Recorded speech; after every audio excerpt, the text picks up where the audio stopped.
अनुभव हा खडतर आहे आणि निसर्ग सौंदर्य इतका आहे, आपला तो निसर्ग सौंदर्य आहे. वेगवेगळ्या पद्धतीची झाडं आहेत. पण जाताना आम्हाला एक गाव लागतं आहे चिक्केवाडी. त्या चिक्केवाडी गावात आम्ही जाणार आहोत आणि त्या चिक्केवाडी गावातील लोकांच्या ज्या समस्या आहेत त्या जाणून घेणार आहोत. धन्यवाद. हे बघा निसर्ग सौंदर्य, आम्ही तिकडे चाललेलो आहोत. हे बघा कशी त्यांची वस्ती बघा, राहणीमान कसं आहे बघा, सगळं झोपडी आहेत.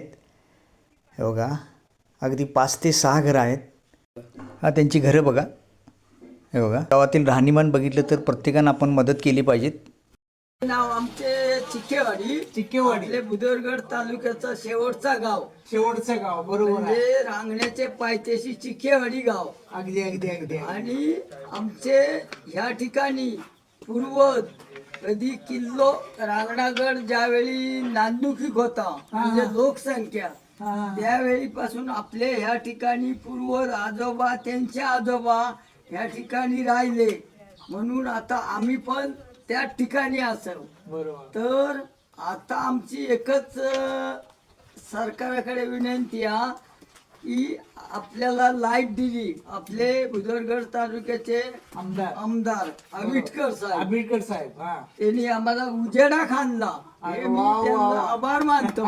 चांगले आणि आम्हाला ही एक आमचा धान्य दुकान पाटगाव म्हणजे इथनं 25 किलोमीटर. बरोबर. तर त्या ठिकाणी आम्ही धान्याला गेलो तर आम्हाला त्या वड्यावर रात्रभर बसून राहायचा लागा. बरोबर. तर त्यासाठी आम्ही त्यांच्या ऑफिसमध्ये आबिटकर साहेबांच्या गेलो. तर त्यांनी आमचे हाल बघून त्यांनी आम्हाला फुल बांधून आयलाड पैलाड जाता मार्ग करून दिल्याने. त्याचबद्दल आमचा एकच विनंती आहे की आमच्या गावापर्यंत खडीकरण रस्ता तरी त्यांनी करूचा, ही आमची अगदी त्यांना प्रार्थना. एवढाच आमचा आहे. 100% मामा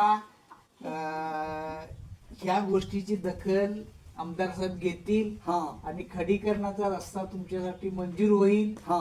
बरोबर. आणि तुमच्या सगळ्या सुविधा सुखसुविधा तुम्हाला मिळतील, हीच आमची. ओके, अशा पद्धतीची आपण प्रार्थना करूया. तुम्हाला मिळण्यासाठी आपण प्रयत्न करूया. या व्हिडिओ टाकतो आम्ही. ठीक आहे, टाका. ओके, धन्यवाद.